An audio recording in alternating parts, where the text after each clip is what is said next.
أما بعد يا أيها الذين آمنوا اتقوا الله حق تقاته ولا تموتن إلا وأنتم مسلمون يا أيها الناس اتقوا ربكم الذي خلقكم من نفس واحدة وخلق منها زوجها وبث منهما رجالا كثيرا ونساء واتقوا الله الذي تساءلون به والأرحام إن الله كان عليكم رقيبا يا أيها الذين آمنوا اتقوا الله وقولوا قولا سديدا يصلح لكم أعمالكم ويغفر لكم ذنوبكم ومن يطع الله ورسوله فقد فاز فوزا عظيما إن أصدق الحديث كتاب الله وخير الهدي هدي محمد صلى الله عليه وسلم وشر الأمور محدثاتها وكل محدثة بدعة وكل بدعة ضلالة وكل ضلالة في النار. அளவற்ற அருளாளனும் நிகரற்ற அன்புடையோனுமாகிய அல்லாஹ்வின் திருநாமம் போற்றி ஆரம்பம் செய்கின்றேன். ஸலவாத்தும் சலாமும் சாந்தி மதம் ஏந்தி வந்த சத்திய தூதர் சன்மார்க்கத்தின் போதகர் எம் உயிரின் மேலான முஹம்மது முஸ்தபா ஸல்லல்லாஹு அலைஹி வஸல்லம் அவர்கள் மீதிலும் அன்னலாரின் வாழ்க்கை வழிமுறைகளை அணுகும் தவறாது பின்பற்றி வாழ்ந்த சஹாபாக்கள், தாபியீன்கள், தபா தாபியீன்கள், இமாம்கள் எம் அனைவர் மீதிலும் உண்டாக வேண்டும் என இறைவனிடத்தில் பிரார்த்தித்தவனாக பர்லு ஐன் எனப்படக்கூடிய ஜும்ஆவுடைய கடமையை நிறைவேற்ற வேண்டுவதற்காக அல்லாஹ்வின் மாளிகையில் நேர காலத்தோடு நன்மையை எதிர்பார்த்தவர்களாக இந்த இடத்தில் ஒன்று குழுமி இருக்கின்றோம். அல்லாஹு தஆலா எங்களுடைய எண்ணங்களுக்கு ஏற்றாற்போல் நிறைவான கூலியை வழங்க வேண்டும் என்கின்ற பிரார்த்தனையோடு இன்றைய உரையின் தலைப்பாக இஸ்லாம் கூறுகின்ற நீதி தத்துவங்கள் என்ற தலைப்பு வழங்கப்பட்டிருக்கின்றது. நீதி என்று சொன்னால் ஒவ்வொன்றிற்கும் அதற்குரியவற்றை வழங்குவதும் அதன் தராதரத்தை பாதுகாப்பதையும் நீதி என்று நாம் நோக்கலாம். நீதியை பொதுவாக எல்லோரும் விரும்புவார்கள். நீதி கிடைக்க வேண்டும், அநீதி தலைவிரித்தாடக்கூடாது, அநீதி மேலோங்கிவிடக் கூடாது என்பதை எல்லோரும் விரும்புவார்கள். இன்று சமூக கட்டமைப்புகளிலும் சரி, எங்களுடைய நாட்டிலும் ஆங்காங்கே அல்லது சர்வதேச ரீதியாக முஸ்லிம் சமூகத்தை எடுத்தாலும் அநீதி சமூகத்துக்கு இழைக்கப்படுவதை நாங்கள் எல்லாம் கண்ணூடாக காண்கின்றோம். எல்லோரும் நீதி வேண்டும் என்பதை விரும்புவோம். அண்மையில் எங்களுடைய தேசத்தில் ஏற்பட்ட ஒரு ஆட்சி மாற்றம் கூட இந்த நாட்டில் அநீதி இருக்கக்கூடாது, நீதியான ஒரு ஆட்சி, சட்டத்தின் ஆட்சி ஏற்பட வேண்டும் என்பதற்காக பெருவாரியாக எல்லோரும் வாக்களித்தார்கள். சிறிய வாக்கு வளத்தோடு இருந்த ஒரு கட்சி இந்த நாட்டின் ஆட்சியை கைப்பற்ற அளவுக்கு மாறியது என்று சொன்னால் எல்லோரும் நீதியை விரும்புகிறார்கள்.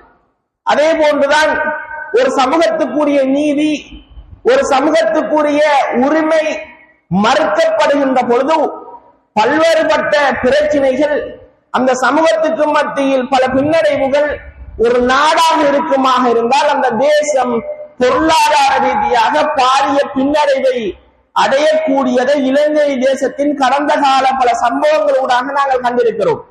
அன்புக்குரிய உறவுகளை, அல்லாஹ்வுடைய நல்லடியார்களே, சட்டத்தின் ஆட்சி என்பது எல்லோருக்கும் நீதி கிடைக்க வேண்டும், எல்லோரும் சட்டத்திற்கு முன் சமம், எல்லோரும் சட்டத்திற்கு முன் சமமாக மதிக்கப்படுவர் என்பது சட்டத்தின் ஆட்சி. இந்த உலகத்தில் மனிதர்களால் இயற்றப்பட்ட சட்டத்தின் ஆட்சி.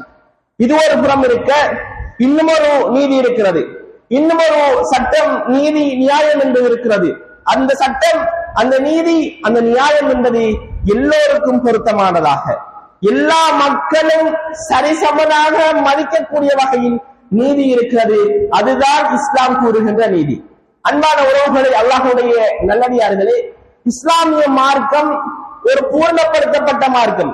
ஒரு மனிதன் சமூகத்தில் எப்படி வாழ வேண்டும், ஒரு தனிமனிதனாக எப்படி நீதி செலுத்த வேண்டும், தன்னுடைய குடும்ப விடயத்தில் எப்படி நீதி செலுத்த வேண்டும், பொருளாதார ரீதியாக, பொருளீட்டல் ரீதியாக எப்படி நீதி செலுத்த வேண்டும் என்பதை இஸ்லாமிய மார்க்கம் எங்களுக்கு வழிகாட்டி இருக்கிறது. நபிகள் நாயகம் ஸல்லல்லாஹு அலைஹி வஸல்லம் அவர்கள் அனுப்பப்பட்ட ஒரு சமூகம் அநீதியின் உச்சகட்டத்தில் இருந்த சமூகம். அநீதிக்கு ஒரு உதாரணம் காட்ட போனால் ஜாஹிலிய சமூகத்தை நாம் முன்னுதாரணமாக காட்டலாம். அந்த அளவுக்கு மோசமாக இருந்த சமூகத்தை நீதிக்கு முன்னுதாரணமான சமூகமாக இந்த இஸ்லாம் மாற்றியது. அன்பான உறவுகளே, அல்லாஹ்வுடைய நல்லடியார்களே, நபிகள் நாயகம் ஸல்லல்லாஹு அலைஹி வஸல்லம் அவர்கள் சொன்னார்கள், இன்னமா புஇஸ்து லியுத்தம்மிம மகாரிமல் அஹ்லாக்.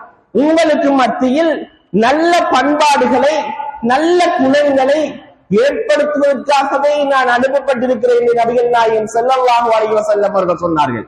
அந்த தூதர் எங்களுக்கு எதை வழிகாட்டி இருக்கிறார்களோ, அந்த தூதர் மூலமாக வந்த மார்க்கம் எங்களுக்கு எதனை போதித்திருக்கிறதோ அதனை எடுத்து நடப்பது, எங்களுடைய வாழ்க்கையில் நடைமுறைப்படுத்துவது எங்கள் ஒவ்வொருவரினதும் தார்மீக கடமையாக இருக்கிறது. வமா ஆதாகுமுர் ரசூல் ஃபஹுதூஹு வமா நஹாகும் அன்ஹு ஃபந்தஹு. உங்களுடைய தூதர் எதனை எடுத்துக்கொண்டாரோ அதனை பின்பற்றுங்கள், எதனை விட்டு உங்களை தவிர்ந்து கொண்டாரோ, எதனை விட்டும் உங்களை தவிர்ந்து கொள்ளுமாறு உங்களுக்கு ஏவினார்களோ அதனை விட்டு முற்றாக தவிர்ந்து கொள்ளுங்கள் என்று திருமறை குர்ஆன் எங்களுக்கு உபதேசிக்கிறது. அன்புக்குரிய உறவுகளை, அல்லாஹ்வுடைய நல்லடியார்களே, இஸ்லாத்துக்கு முன்னால், எங்களுடைய மார்க்கத்துக்கு முன்னால், அல்லாஹுக்கு முன்னால் எல்லோரும் சரிசமனானவர்கள். அல்லாஹ் தஆலா திருமறை குர்ஆனிலே சொல்லுகின்ற போது, இன்னா ஹலக்னாக்கும் மின் ذكر وانثى وجعلناكم شعوبا وقبائل لتعارفوا. நாங்கள் உங்களை ஆண் பெண் ஜோடியிலிருந்து படைத்தோம், உங்களுக்கு மத்தியில் அறிமுகம் ஏற்படுத்துவதற்காக, உங்களுக்கு மத்தியில் தொடர்பை ஏற்படுத்துவதற்காக உங்களை குலங்களாகவும் கோத்திரங்களாகவும் நாமே ஆக்கினோம். இன்ன அக்ரமக்கும் இந்தல்லாஹி அத்காக்கும். அல்லாஹ்விடத்தில் மிகவும் விருப்பத்துக்குரியவர்கள், மிகவும் ஏற்றமானவர்கள் இறையச்சதாரிகள் என்று அல்லாஹ் சொல்லுகிறார். அல்லாஹுக்கு முன்னால் ஏழை பணக்காரன் என்ற பாகுபாடு கிடையாது. அல்லாஹுக்கு முன்னால் சக்தி மிக்கவர் பலவீனமானவர் என்கின்ற பாகுபாடு கிடையாது. அல்லாஹுக்கு முன்னால் கருப்பர் வெள்ளை என்ற பாகுபாடு கிடையாது. இஸ்லாம் எல்லோருக்கும் ஒரு நீதி சமத்துவத்தை இந்த உலகத்தில் அடிப்படையாக சொல்லி இருக்கிறது என்று சொன்னால் அது நானும் நீங்களும் ஏற்றிருக்கின்ற, நானும் நீங்களும் வாழ்ந்து கொண்டிருக்கிற இஸ்லாமிய மார்க்கம் என்பதை ஒருபோதும் மறந்துவிடக்கூடாது. அன்புக்குரிய உறவுகளை, அல்லாஹ்வுடைய நல்லடியார்களே, இந்த உலகத்திலே நீதி நிலைநாட்டப்படுகின்ற பொழுது, இந்த உலகத்திலே நீதி சரியாக சமத்துவமாக வழங்கப்படுகின்ற பொழுது நல்ல உறவு இந்த உலகத்திலே ஏற்படுகிறது, நல்ல சமத்துவம் இந்த உலகத்திலே காணப்படுகிறது, ஒரு தூய முறையில் மக்கள் வாழ்வதற்கான வழி ஏற்படுகிறது. நீதி நெறிப்புறலுமாக இருந்தால் நாங்கள் எல்லாம் மிகவும் மின்னல்களுக்கும் மிகவும் கஷ்டங்களுக்கும் உள்ளாக வேண்டிய ஒரு சூழல் ஏற்படுகிறது. இஸ்லாமிய மார்க்கம் குர்ஆனிலே அடிப்படையாக நீதியை வலியுறுத்துகிறது. அல்லாஹ் தஆலா திருமறை குர்ஆனிலே சொல்லுகின்ற போது, இன்னல்லாஹ யஅமுருக்கும் பில் அத்லி வல் இஹ்சான் வ ஈதாஇ பில் குர்பா வல் யதாமா வ யன்ஹா அனில் ஃபஹ்ஷாஇ வல் முன்கர் வல் பகி யஇலுக்கும் லஅல்லக்கும் ததக்கரூன். அல்லாஹ் சொல்லுகின்ற பொழுது, நிச்சயமாக அல்லாஹ் உங்களை நீதி செலுத்துமாறு, நீதமாக நடந்து கொள்ளுமாறு உங்களுக்கு ஏவுகிறார். நல்ல விடயங்களை, நல்ல பண்பாடுகளை நல்ல முறையில் நன்மை செய்யுமாறு அல்லாஹ் உங்களுக்கு ஏவுகிறார். இன்னும் மானக்கேடான மோசமான காரியங்களை வரம்பு மீறி நடப்பதை விட்டும் அல்லாஹ் உங்களை தடுக்கிறான். நீங்கள் அறிந்து கொள்வதற்காக, நீங்கள் நினைவில் வைத்துக் கொள்வதற்காக அல்லாஹ் உங்களுக்கு இப்படியான உபதேசங்களை வழங்குகிறான் என்று திருமறை குர்ஆன் எங்களுக்கு உபதேசிக்கிறது. அன்புக்குரிய உறவுகளை, அல்லாஹ்வுடைய நல்லடியார்களே, குர்ஆனை நாங்கள் புரட்டி பார்க்கின்ற பொழுது, நபிகள் நாயகம் ஸல்லல்லாஹு அலைஹி வஸல்லம் அவர்களுடைய வரலாற்றினை நாங்கள் புரட்டி பார்க்கின்ற பொழுது, எந்த ஒரு மார்க்கமும் எந்த ஒரு மதமும் இந்த உலகத்திலே நீதிக்கு இப்படியான ஒரு முக்கியத்துவத்தை கொடுத்திருக்காரு.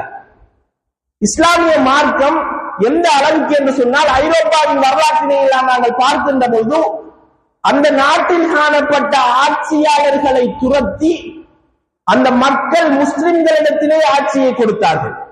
அல்லாஹு அக்பர். இந்த அளவுக்கு முஸ்லிம்கள் நீண்ட காலம் இந்த உலகத்திலே ஆட்சி செய்தார்கள் என்று சொன்னால், அல்லாஹுக்கு உதவியின் அடுத்ததாக, அல்லாஹின் உதவிக்கு அடுத்தபடியாக அவர்கள் நீதமாக நடந்து கொண்டார்கள் என்பதை நாங்கள் எல்லாம் அறிந்திருக்கிறோம். அன்புக்குரிய உறவுகளை, அல்லாஹ்வுடைய நல்லடியார்களே, நீதம் என்று வருகின்ற போது வெறுமனே நாங்கள் மனக்கம் கொண்டு வருவது, இந்த உலகத்திலே நாங்கள் முன்கொண்டு வருவது அரச நிறுவனங்களிலே நீதி காணப்படுவது கிடையாது. அரச ரீதியாக எங்களுடைய வேலைப்பழுக்களை முன்னெடுத்து செல்கின்ற போதும் நீதி எங்களுக்கு கிடைப்பது கிடையாது. எங்களை அதிகமாக அலக்களிக்கிறார்கள் என்கின்ற குற்றச்சாட்டை நாங்கள் முன்வைப்போம். அது ஒரு புறம் இருக்க, இஸ்லாம் வெறுமனே இவ்வாறான விடயங்களோடு மாத்திரம் நீதியை சொல்லவில்லை. சமூக ரீதியாக நீதியோடு நடந்து கொள்ள வேண்டும், குடும்ப ரீதியாக நீதியாக நடந்து கொள்ள வேண்டும், தனிமனித ரீதியாக நீதியோடு நடந்து கொள்ள வேண்டும். இன்னும் எந்த அளவுக்கு சொன்னால் மாற்று மதத்தவர்களோடு கூட நல்ல முறையில் நீதியாக நடந்து கொள்ள வேண்டும் என்பதை இஸ்லாம் அடிப்படை தத்துவமாக பிரஸ்தாபிக்கிறது. அன்பான உறவுகளே, அல்லாஹ்வுடைய நல்லடியார்களே, இன்றைய சூழலிலே பொறுப்புதாரிகளாக இருக்கிறவனே நாங்கள், பொறுப்புகளிலே இருக்கின்ற நாங்கள் எங்களுடைய பொறுப்புகளை சரிவர நிறைவேற்றுகிறோமா? எனக்கு வழங்கப்பட்டிருக்கின்ற அமானியத்தை நீதியான முறையில் நிறைவேற்றுகிறேனா என்பதை ஒவ்வொருவரும் உள்ளத்தை திறந்து கேட்டு பார்க்க வேண்டும். இன்று எவ்வளவு விடயங்களுக்காக பொறுப்புகளிலே இருக்கிறோம், வேலைகளிலே நிமிர்த்தப்பட்டிருக்கிறோம், வேலைகளிலே அமர்த்தப்பட்டிருக்கிறோம். வருகின்றவர்களை, ஒரு வேலைக்காக வருகின்றவர்களை, அரச நிறுவனத்தில் ஒரு வேலைக்காக வருகின்றவரை தேவையற்ற விதத்தில் அல்லாஹ் அருள் செய்தவர்களை தவிர அலக்களிக்கின்ற சிறிய ஒரு வேலையாக இருக்கும், குறிப்பிட்ட நேரத்தில் நிறைவேற்றி கொடுக்க வேண்டிய, முடித்து வைக்க வேண்டிய ஒரு வேலையாக இருக்கும். அந்த வேலையை பல மணி நேரங்களாக அலக்களிக்கின்ற ஒரு நிலையை நாங்கள் பார்க்கிறோம். இந்த சமூக ரீதியாக எங்களுக்கு இருக்கின்ற பொறுப்பு என்னவென்று சொன்னால், சமூகத்திலே நீதி எப்படி நிலைநாட்டப்பட வேண்டும் என்று சொன்னால், சமூகத்திலே அநீதி நடக்கிறது என்று சொன்னால், சமூகத்திலே பாவம் நடக்கிறது என்று சொன்னால், சமூகத்திலே நீதி இல்லாமலாக்கப்படுகிறது என்று சொன்னால், அந்த நேரத்திலே அந்த அநீதிக்கு எதிராக குரல் கொடுப்பது, அந்த இடத்திலே நீதியை நிலைநாட்டுவது ஒவ்வொருவரிடமும் கடமையாக இருக்கிறது. நபிகள் நாயகம் ஸல்லல்லாஹு அலைஹி வஸல்லம் அவர்கள் சொன்னார்கள், மன் ரஆ மின்கும் முன்கரன் ஃபல்யுகையிர் பியதிஹி, உங்களில் ஒருவர் பாவத்தை கண்டால் தன்னுடைய கரத்தினால் தடுக்கட்டும். ஃபஇன் லம் யஸ்ததி ஃபபிலிசானி, உங்களுக்கு அதுக்கு சக்தி இல்லை என்று சொன்னால், உங்களால் அதுக்கு முடியவில்லை என்று சொன்னால், தன்னுடைய கரங்களினால், தன்னுடைய நாவினால் தடுக்கட்டும் என்று நபிகள் நாயகம் ஸல்லல்லாஹு அலைஹி வஸல்லம் அவர்கள் சொன்னார்கள். அதற்கும் உங்களால் முடியவில்லை என்று சொன்னால் உள்ளத்தினால் வெறுங்கள், அதுதான் ஈமானுடைய மிகப்பெரிய பலவீனம் என்று சொன்னார்கள். அன்புக்குரிய உறவுகளை, அல்லாஹ்வுடைய நல்லடியார்களே, நீதமாக நடந்து கொள்ள வேண்டும் என்று பேசுகின்ற நாங்கள் எங்களுடைய குடும்ப வாழ்க்கையிலே, என்னுடைய குடும்ப விடயத்திலே, எங்களுடைய மனைவிமார் விடயத்திலே நாங்கள் நீதமாக நடந்து கொள்கிறோமா? அவர்களுக்கு அன்பு செலுத்துகின்ற விடயத்தில் அவர்களுக்கென்று ஒரு சில எதிர்பார்ப்புகள் இருக்கும். என்னுடைய கணவன் எப்படி தன்னுடைய நண்பர்களோடு நடந்து கொள்கிறானோ, எப்படி தன்னுடைய குடும்பத்துக்கு கணவன் நேரம் ஒதுக்குகிறானோ, தன்னுடைய நண்பர்களோடு டைம் ஸ்பெண்ட் பண்ணி நேரம் செலவழித்து அவர்களுக்கு ஒரு நேரத்தை கொடுக்கிறானோ, அதே போன்று என்னுடைய கணவன் என்னோடு நேரம் ஒதுக்க வேண்டும், என்னோடு நேரம் செலவழிக்க வேண்டும், என்னோடு அன்பாக நடந்து கொள்ள வேண்டும், என்னை நல்ல முறையில் பார்த்து கொள்ள வேண்டும், என்னுடைய உணர்வுகளுக்கு மதிப்பளிக்க வேண்டும் என்கின்ற ஒரு உணர்வு மனைவிமார்களிடத்தில் இருக்கு. அதுதான் மனைவிமார்களிடத்திலே நீதமாக நடந்து கொள்வது என்பது. அந்த நீதத்தை நாங்கள் எத்தனை பேர் சரியான முறையில் எங்களுடைய குடும்ப வாழ்க்கை விடயத்திலே கடைபிடிக்கிறோம் என்பதை சிந்தனை செய்து பார்க்க வேண்டும். அதே போன்றுதான் பிள்ளைகளுடைய விடயத்திலே எங்களுக்கு எத்தனை பிள்ளைகள் வேண்டுமாக இருக்கலாம், அந்த பிள்ளைகளுடைய விடயத்திலே நாங்கள் நீதமாக நடந்து கொள்கிறோமா? அல்லாஹ் தஆலா நாளை மறுமையிலே என்னிடத்தில் கேட்பார், என்னுடைய பொறுப்புகள் பற்றி, ஒரு குடும்ப தந்தையாக இருக்கிறேன் என்று சொன்னால் என்னுடைய மனைவி பற்றி, என்னுடைய பிள்ளைகள் பற்றி அல்லாஹ் நாளை மறுமையிலே என்னிடத்தில் என்னுடைய பொறுப்பை பற்றி விசாரிப்பார்.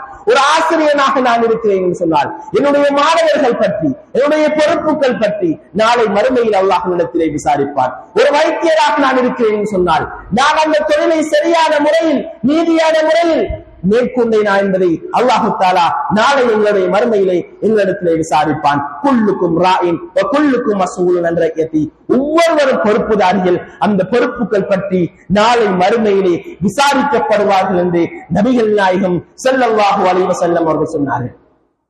அன்பான உறவுகளை, அல்லாஹ்வுடைய நல்லடியார்களே, நீதி நியாயம் என்று பேசுகின்ற நாங்கள் தனிமனித வாழ்க்கையில் எங்களுடைய விடயத்திலே எப்படி இருக்கிறோம்? ஒரு தனி மனிதனாக இருந்தாலும் குடும்பமாக இருந்தாலும் நீதி விடயத்திலே அழகான வழிகாட்டுதல் எங்களுடைய மார்க்கம் வழங்குகிறது. அல்லாஹ் திருமறை குர்ஆனிலே சொல்லுகின்ற பொழுது, யா அய்யுஹல்லதீன ஆமனூ கூனூ கவ்வாமீன பில் கிஸ்த், ஈமான் கொண்ட விசுவாசிகளே, நீங்கள் நீதியை கொண்டு நல்ல முறையில், நீதமான முறையில் சாட்சி சொல்வதற்காக நிலைத்திருங்கள்.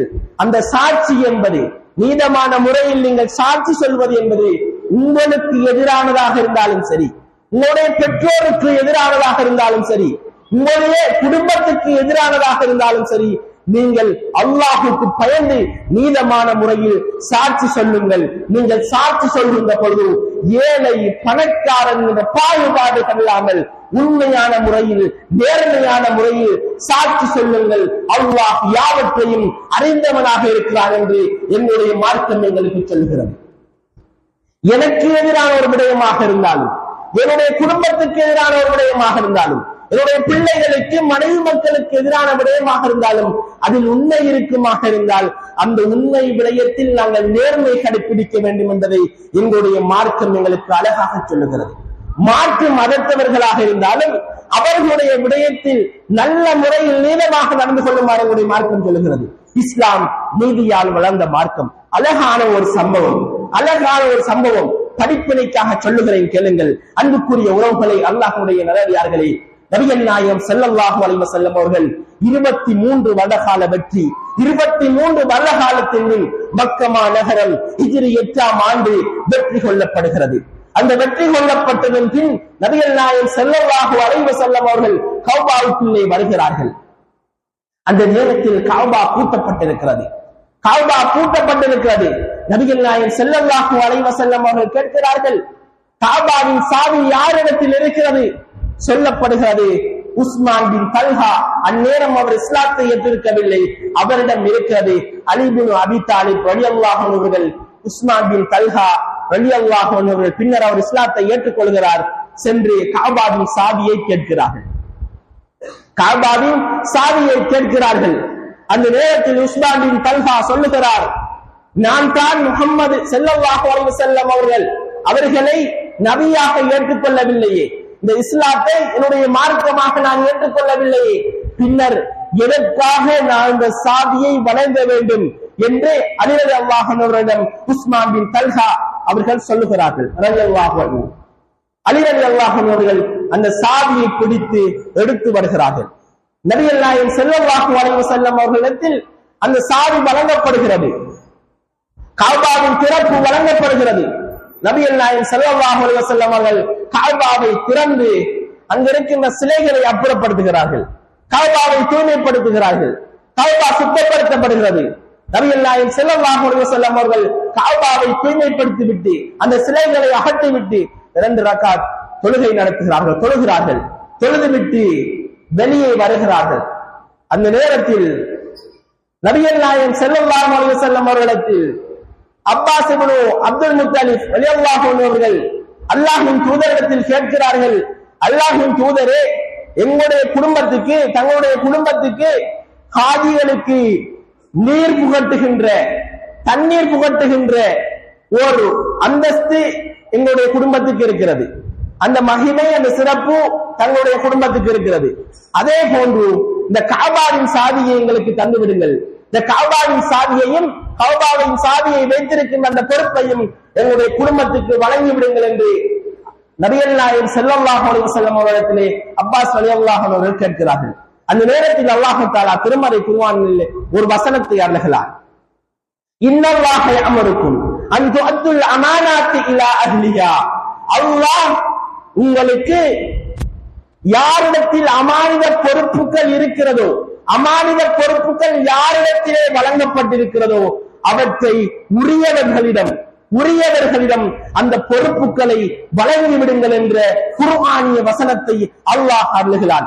அந்த நேரத்தில் நபிகள் நாயகம் ஸல்லல்லாஹு அலைஹி வஸல்லம் அவர்கள் உஸ்மான் பின் தல்ஹா அவர்களிடம் மீண்டும் கஅபாவின் சாவியை ஒப்படைத்து விடுகிறார்கள். அந்த நேரத்தில் உஸ்மான் பின் தல்ஹா ரலியல்லாஹு அன்ஹு உடனடியாக, நான் ஒரு மாற்று மதத்தவனாக இருந்து கொண்டும் எனக்கு இப்படியான ஒரு நீளத்தை, இப்படியான ஒரு நீதியை இந்த மார்க்கம் எனக்கு சொல்லுகிறது என்று அஷ்ஹது அல்லா இலாஹ இல்லல்லாஹ் வ அஷ்ஹது அன்ன முஹம்மதர் ரசூலுல்லாஹ் என்ற தாரக மந்திரத்தோடு இஸ்லாத்தில் நுழைகிறார்கள் என்ற வரலாற்றினை நாங்கள் பார்க்கிறோம். அன்புக்குரிய உறவுகளை, அல்லாஹ்வுடைய நல்லடியார்களே, இதுதான் இஸ்லாம், இதுதான் என்னுடைய மார்க்கம் எங்களுக்கு கற்பிக்கின்ற நீதம், இதுதான் என்னுடைய மார்க்கம் எங்களுக்கு சொல்லுகின்ற நீதி. இந்த நீதி மூலமாகத்தான் இன்று உலகெங்கும் இஸ்லாம் எல்லாம் வியாபித்து வளர்ந்து விரிந்து விருட்சமாக நிற்கிறது. அன்புக்குரிய உறவுகளை, அல்லாஹ்வுடைய நல்லடியார்களே, இந்த நீதியின்பால் வளர்த்தெடுக்கப்பட்டவர்கள், இந்த நீதியின்பால் வளர்ந்த மார்க்கத்திலே இருக்கின்ற நாங்கள் இந்த நீதியுடைய விடயத்திலே எப்படி இருக்கின்றோம்? அன்பான உறவுகளை, அல்லாஹ்வுடைய நல்லடியார்களே, பொருளீட்டில் என்று வருகின்ற பொழுது, வியாபாரம் என்று வருகின்ற பொழுதும் நீளமாக நடந்து கொள்கிறோமா? அல் குர்ஆனிலே நிறைய இடங்களிலே நிறைய வசனங்கள் வியாபாரத்தை நல்ல முறையில் எங்களுக்கு போதிக்கிறது. எத்தனை பேர் நீளமான முறையிலே மோசடி இல்லாத வியாபாரம், பொய்ச்சத்தியம் இல்லாத வியாபாரம், எத்தனை பேர் அல்லாஹுக்கு பயந்து செய்யக்கூடியவர்களாக இருக்கிறோம். அன்புக்குரிய உறவுகளை, அல்லாஹ்வுடைய நல்லடியார்களே, நபிகள் நாயகம் ஸல்லல்லாஹு அலைஹி வஸல்லம் அவர்கள் சொன்னார்கள், மன் கஷ்ஷனா ஃபலைஸ மின்னா, யார் மாற்றுகிறார்களோ, யார் மோசடி செய்கிறார்களோ அவர் என்னை சார்ந்தவர்கள் என்கின்ற விடயத்தை நபிகள் நாயகம் ஸல்லல்லாஹு அலைஹி வஸல்லம் அவர்கள் சொன்னார்களே. அன்பான உறவுகளே, அல்லாஹ்வுடைய நல்லடியார்களே, எப்படி நடந்து கொண்டிருக்கின்றோம்? இந்த வியாபார விடயத்தை நாங்கள் எப்படி நடந்து கொண்டிருக்கிறோம்? இன்று வியாபாரம் எல்லாம் அல்லாஹ் அருள் செய்தவர்களை தவிர ஆன்லைன் பிசினஸ் மாறி இருக்கிறது. கலாச்சாரம் அது பிழையில்லை. அதனை நீளமாக செய்கிறவர்கள் எத்தனை பேர் இருக்கிறார்கள்? அல்லாஹ் அருள் செய்தவர்களை தவிர. ஒரு பொருளுடைய தரத்தை, அந்த பொருளுடைய தரத்தை மிகைப்படுத்தி ஆன்லைனிலே வியாபாரம் செய்வது, ஆன்லைனிலே கொரியர் பண்ணி அவர்களுடைய பேமெண்டை முன்கூட்டியே வாங்கி விடுவது, அந்த பொருளுடைய தரம் ஒரு வியாபாரத்தை மேற்கொள்கின்ற பொழுது அதனுடைய தரத்தை மறைத்து வியாபாரம் செய்கின்ற ஒரு மோசமான சூழல். பொருளை விற்க வேண்டும் என்பதற்காக அந்த பொருளுடைய குவாலிட்டியை கூட்டி காட்டி அதனை விற்பனை செய்வது, அல்லது அந்த பொருளுக்கான பேமெண்டை முன்கூட்டியே வாங்கிவிட்டு அந்த பொருளை அவர்களுக்கு ஆன்லைன் மூலமாக அனுப்பாமல், அந்த பொருளை அவர்களை வீடுகளுக்கு அனுப்பாமல் மோசடி செய்கின்ற ஒரு சூழல் இன்று எங்களுடைய சமூகத்துக்கு மத்தியில் ஏற்பட்டிருக்கிறது. அன்புக்குரிய உறவுகளை, அல்லாஹ்வுடைய நல்லடியார்களே, நீதத்தை நாங்கள் நீளமாக நடந்து கொள்ள வேண்டும். அல்லாஹ்வை பயந்து கொள்ள வேண்டும். இந்த விடயத்தில் எவ்வளவுதான் சொத்துக்களையும் செல்வங்களையும் நாங்கள் சேர்த்தாலும் இறுதியாக இந்த மன்னரை வாழ்வுக்கு நாங்கள் செல்கின்ற பொழுது சொற்ப நாட்களிலே மக்கி போகின்ற அந்த கவன் ஆடையோடுதான் நாங்கள் செல்ல போகிறோம் என்கின்ற இந்த உலகத்தின் யதார்த்தத்தை நாங்கள் ஒருபோதும் மறந்துவிடக் கூடாது. அன்புக்குரிய உறவுகளை, அல்லாஹ்வுடைய நல்லடியார்களே, நீதியோடு வாழ்கின்ற பொழுது, நீதத்தோடு வாழ்கின்ற பொழுது அல்லாஹ்வின் நேசம், அல்லாஹ்வின் அன்பு எங்களுக்கு கிடைக்கிறது.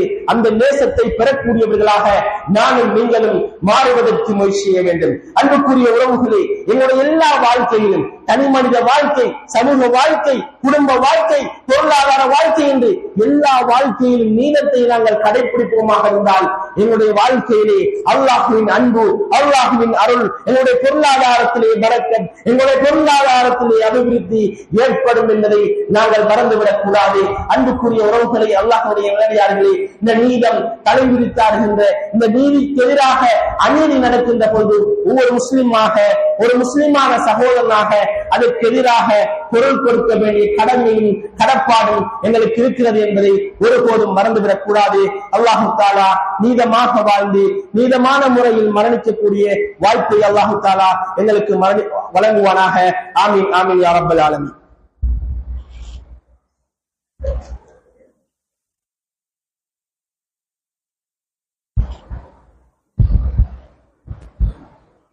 அல்ஹம்துலில்லாஹி ரப்பில் ஆலமீன் வஸ்ஸலாத்து வஸ்ஸலாமு அலா அஷ்ரஃபில் அன்பியாஇ வல் முர்சலீன் நபியினா முஹம்மதின் வ அலா ஆலிஹி வ ஸஹ்பிஹி வ மன் தபிஅஹும் பி இஹ்சானின் இலா யௌமித்தீன். அம்மா பஅத்.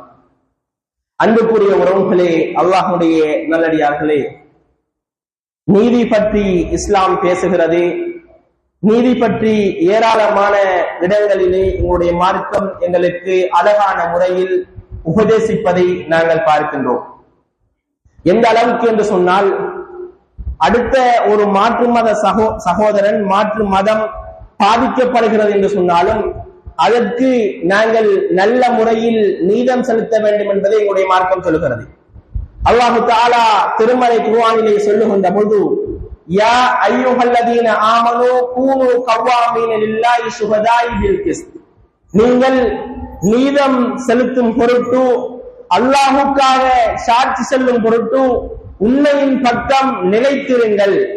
அது எந்த அளவுக்கு என்று சொன்னால், இன்னும் ஒரு சமூகத்தின் மீதாக நீங்கள் சாட்சி சொல்லுவதாக இருந்தாலும் அந்த பகைமை உங்களை அநீதியின் பக்கம் இட்டு செல்ல வேண்டாம். நீதியாக நடந்து கொள்ளுங்கள். ஏதிலு, நீங்கள் நீதியாக நடந்து கொள்ளுங்கள். இன்னஹு அக்ரபுல் தக்வா, நிச்சயமாக அதுதான் இறையச்சத்துக்கு மிகவும் ஏற்றமான ஒரு விடயமாக இருக்கிறது என்று அல்லாஹு தஆலா திருமறை குர்ஆனிலே சொல்கின்றார். எப்படி நீதியை நான் விரும்புகிறேனோ, என்னுடைய வாழ்க்கையிலே நீதியாக இருக்க வேண்டும், எனக்கு எல்லாம் கிடைக்க வேண்டும், நான் அநீதிக்கு உள்ளாக்கிவிடக்கூடாது என்று எப்படி நாங்கள் விரும்புகிறோமோ அதே போன்றுதான் பிற மத சகோதரர்களுடைய உரிமை சார்ந்த விடயமாக இருந்தாலும், அவர்களுடைய நல்ல விடயமாக இருந்தாலும் அவர்களுக்குரிய உரிமையையும் நீதியையும் பாதுகாக்க வேண்டிய கடமை எங்களுக்கு இருக்கிறது என்பதை நாங்கள் ஒருபோதும் மறந்துவிடக் கூடாது.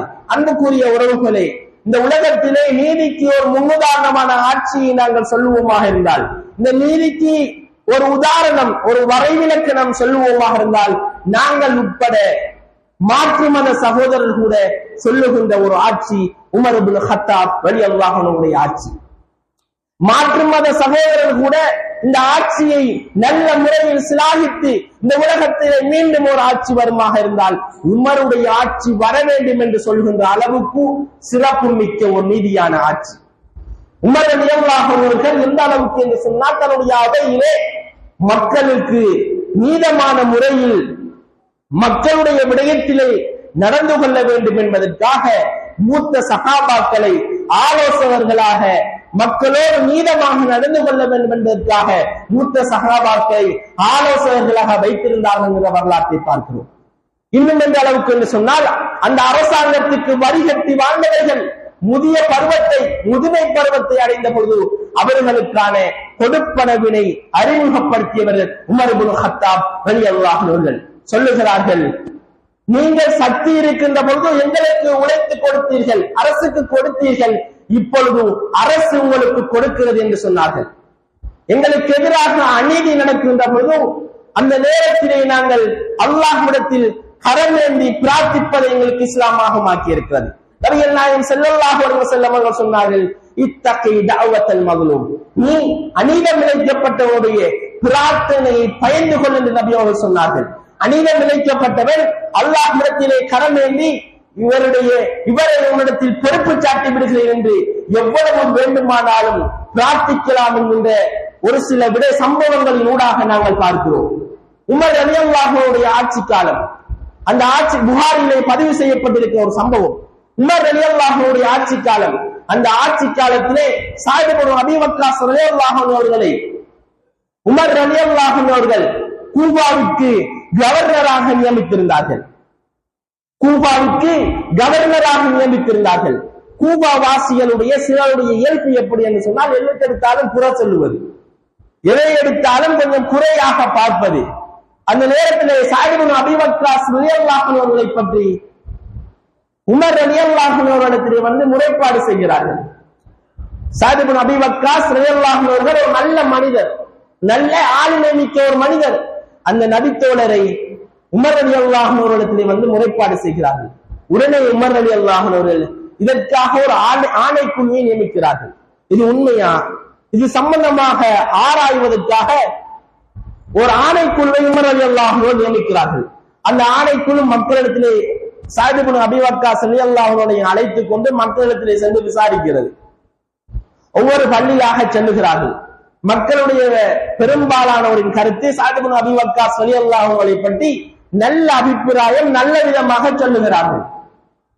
ஒரு மனிதர் பள்ளியில் இருக்கின்ற பொழுது, பள்ளியில் விசாரணை நடந்து கொண்டிருக்கின்ற பொழுது உசாமா பின் கதாதா என்று சொல்லக்கூடிய ஒரு மனிதர் எழுந்து ஸஅத் இப்னு அபீ வக்காஸ் ரலியல்லாஹு அன்ஹுவுக்கு எதிராக சொல்லுகிறார்கள், இவர் நீதியாக நடந்து கொள்வது கிடையாது, இவர் அநீதியாக நடந்து கொள்கிறார், இவர் சரியான முறையில் பங்கீடு செய்வது கிடையாது, பக்கச்சார்பாக நடந்து கொள்கிறார், நடுநிலையாக நடந்து கொள்வது கிடையாது, நடுநிலை இவர் பேணுவது கிடையாது என்று ஸஅத் இப்னு அபீ வக்காஸ் ரலியல்லாஹு அன்ஹு பற்றி முறைப்பாடு செய்கிறார். நேர்மையாக வாழ்ந்த ஒரு மனிதர், நேர்மையான முறையில் அந்த பிரதேசத்தில் தன்னுடைய செயற்பாடுகளை முன்னெடுத்து சென்ற ஒரு நபித்தோழர் மனம் கஷ்டப்படுகிறது, எனக்கு எதிராக பொய் உரைக்கிறாரே என்று மனம் கஷ்டப்படுகிறது. அவர் 3 பிரார்த்தனைகளை செய்தார். அல்லாஹ்வே, இந்த மனிதர் பொய் சொல்லுவாராக இருந்தால், பெருமைக்காக எழுந்து இந்த சபையில் என்னை கேவலப்படுத்துவராக இருந்தால், இவர் கேவலப்படுத்துவது உண்மையாக இருக்குமாக இருந்தால், அத்தில் உம்ரஹு, அவருடைய வயதை நீடித்து விடு, அவருடைய வாழ்க்கையை நீடித்து விடு. அத்தில் ஃபக்ரஹு, அவருக்கு வறுமையை நீடித்து விடு. வஅர்ரிதுஹுலில் ஃபித்னா, அவரை குழப்பத்துக்கு ஃபித்னாவுக்கு உள்ளாக்கி விடு என்று சஅத் இப்னு அபீ வக்காஸ் ரலியல்லாஹு அன்ஹு அவர்கள் பிரார்த்திக்கிறார்கள். ஆகுமான ஒரு பிரார்த்தனை. அநீதம் இழைக்கப்பட்டிருக்கிறார், பொய்யான முறையில் இட்டுக்கட்டப்பட்டிருக்கிறார். பின்னரான காலப்பகுதியில் அந்த மனிதர் நீண்ட காலம் வாழ்கிறார். இந்த உலகத்திலே நீண்ட காலம் வாழ்கிறார். எந்த அளவுக்கு என்று சொன்னால், இந்த கண்ணுடைய புருவங்கள் எல்லாம் வெள்ளையாக மாறிவிடுகிறது, முழுமையாக வெள்ளையாக மாறிவிடுகிறது. மாறிவிட்டு இந்த உலகத்திலே குழப்பத்துக்கு உள்ளாக்கப்பட்டு வறுமையிலே வாடி வறுமையிலே மரணித்து போனார் என்ற வரலாற்றை பார்க்கிறோம். இன்னும் ஒரு சம்பவம், அன்புக்குரிய உறவுகளே, மர்வான் இப்னு ஹக்கம் அவர்களுடைய ஆட்சி காலம். அந்த ஆட்சி காலத்திலே சயீத் இப்னு ஸைத் ரலியல்லாஹு அன்ஹு அவர்கள், சயீத் இப்னு ஸைத் ரலியல்லாஹு அன்ஹு அவர்களை பற்றி மர்வான் இப்னு ஹக்கம் அவர்களிடத்திலே ஒரு பெண், அருவா என்று சொல்லப்படுகின்ற ஒரு பெண் வந்து முறைப்பாடு செய்கிறார். இவருடைய நிலத்தை சயீத் இப்னு ஸைத் அவர்கள் என்னுடைய நிலத்தை அபகரித்து விட்டார் என்று முறைப்பாடு செய்கிறார். மர்வான் இப்னு ஹக்கம் அவர்கள் அழைத்து சயீத் இப்னு ஸைத் ரலியல்லாஹு அன்ஹு அவர்களை அழைத்து விசாரணை செய்கிறார். இது உண்மையா, அந்த பெண் சொல்லுகின்ற குற்றச்சாட்டு உண்மையா? அந்த நேரத்தில் சயீத் இப்னு ஸைத் ரலியல்லாஹு அன்ஹு சொல்லுகிறார்கள், அல்லாஹ்வின் தூதர் நிலத்தை அபகரிப்பது தொடர்பான எச்சரிக்கைகளை விடுத்தும் கூட நான் இப்படியான விடயத்தில் ஈடுபடுவேனா? ஒருபோதும் நான் இப்படியான விஷயத்தை செய்யவில்லை என்று அந்த நேரத்திலே சயீத் இப்னு ஸைத் ரலியல்லாஹு அவர்கள் அந்த அருவா எனப்படக்கூடிய பெண்ணுக்கு எதிராகவும் பிரார்த்தனை செய்கிறார்கள். அந்த பெண்ணுக்கு எதிராக சொல்லுகிறார்கள், அல்லாஹ்வே, இந்த பெண் அல்லாஹும்ம இன் கானத் காதிபத்தன், இந்த பெண் பொய் சொல்லுபவளாக இருந்தால், பொய் உரைப்பாளாக இருந்தால், அஅமி பஸரஹா, அவருடைய பார்வையை குருடாக்கி விடு, அவருடைய கண்ணை தெரியாமல் குருடாக்கி விடு. இன்னும் சொன்னார்கள், வஅமித்ஹா ஃபீ தாரிஹா, அவளை அவருடைய வீட்டிலே மரணிக்க செய்து விடு என்கின்ற பிரார்த்தனையை சயீத் இப்னு ஸைத் ரலியல்லாஹு அன்ஹு அவர்கள் செய்கிறார்கள். பின்னரான காலப்பகுதியில் நாங்கள் பார்க்கின்ற போது அந்த பெண்ணுக்கு பார்வை இல்லாமல் ஆகிவிடுகிறது. எந்த அளவுக்கு என்று சொன்னால், சுவரை பிடித்து நடக்கக்கூடிய ஒரு சூழல் அந்த பெண்ணுக்கு ஏற்படுகிறது. அந்த வீட்டிலே இருந்த ஒரு கிணறு, கட்டப்படாமல் இருந்த கிணறு, அந்த கிணற்றிலே விழுந்து அந்த கிணறு அந்த பெண்ணுடைய கபராக மாறியது என்கின்ற வரலாறு முஸ்லிம் கிரந்தத்திலே பதிவு செய்யப்பட்டிருக்கிறது. அன்புக்குரிய உறவுகளை, அல்லாஹ்வுடைய நல்லடியார்களே, எப்படி நீதத்தை பற்றி இந்த மார்க்கம் எங்களுக்கு சொல்லுகிறதோ அதே போன்று அநீதம் இழைக்கப்படுகின்ற போது, அநீதி எங்களுக்கு எதிராக அநீதி இழைக்கப்படுகின்ற போது அல்லாஹ்விடத்தில் இருகரம் வேண்டி பிரார்த்திக்கின்ற, எப்படி வேண்டுமானும் பிரார்த்திக்கின்ற ரைட்ஸ், உரிமை எங்களுக்கு வழங்கப்பட்டிருக்கின்ற மேற்சொன்ன 2 சம்பவங்கள் எங்களுக்கு படிப்பணியாக இருக்கிறது.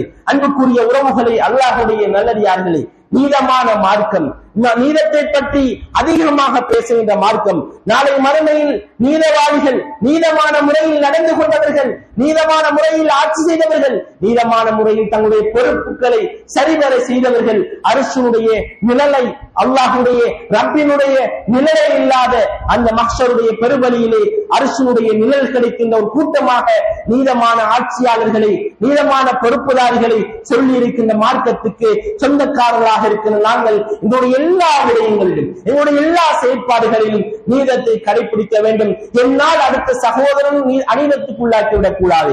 என்னால் முஸ்லிமான சகோதரனாக இருந்தாலும் சரி, காபிரான மாற்று மத சகோதரனாக இருந்தாலும் சரி, என்னால் அநீதமான முறையில் மனம் வாங்க கூடாது என்கின்ற உறுதியை நாங்கள் எடுத்துக் கொள்ள வேண்டும். எங்களுடைய எல்லா செயற்பாடுகளையும் நீதத்தை கடைபிடிக்க வேண்டும். குறிப்பாக என்னுடைய வியாபாரத்தில் நீளமாக நடந்து கொள்ள வேண்டும். நீளம் இருக்கின்ற பொழுது அல்லாஹ்வின் அருளும் அன்பும் எங்களுக்கு கிடைக்கும். இந்த உலகத்திலே நல்ல ஒரு சுபிட்சமான வாழ்வு ஏற்படும். இந்த உலகத்திலே சமாதானம் ஏற்படும். இந்த உலகத்திலே நல்லுறவு ஏற்படும். என்னுடைய சமூகத்துக்கு மத்தியில் சுபிட்சம் நல்ல ஒரு மறுமலர்ச்சி ஏற்படும். அதுக்காக அன்புக்குரிய உறவுகளே, என்னுடைய எல்லா செயற்பாடுகளும் நீளமாக நடப்பதற்கு, நீளத்துக்காக உழைப்பதற்கு, அநீதிக்கு எதிராக குரல் கொடுக்கக்கூடியவர்களாக நாங்கள் ஒவ்வொருவரும் மாற வேண்டும். எங்களுடைய எல்லா செயற்பாடுகளிலும் நீளத்தை கடைபிடிப்பதற்கு, நீளமான முறையில் நடந்து கொள்வதற்கு அல்லாஹ் எம் அனைவருக்கும் அருள் புரிவானாக. ஆமீன் ஆமீன் யா ரப்பல் ஆலமீன். என்னுடைய இறுதி வார்த்தையாக லா இலாஹ இல்லல்லாஹ் முஹம்மது ரசூலுல்லாஹ் என்ற கலிமாவோடு அல்லாஹ் எம் அனைவரையும் மரணிக்க செய்வானாக. ஆமீன் ஆமீன் யா ரப்பல் ஆலமீன். ஹாதா மா இந்தி வல் இல்மு இந்தல்லாஹ். அகூலு கௌலி ஹாதா வஸ்தக்ஃபிருல்லாஹ லி வலக்கும். வஸ்ஸலாமு அலைக்கும் வரஹ்மத்துல்லாஹி வபரகாத்துஹு.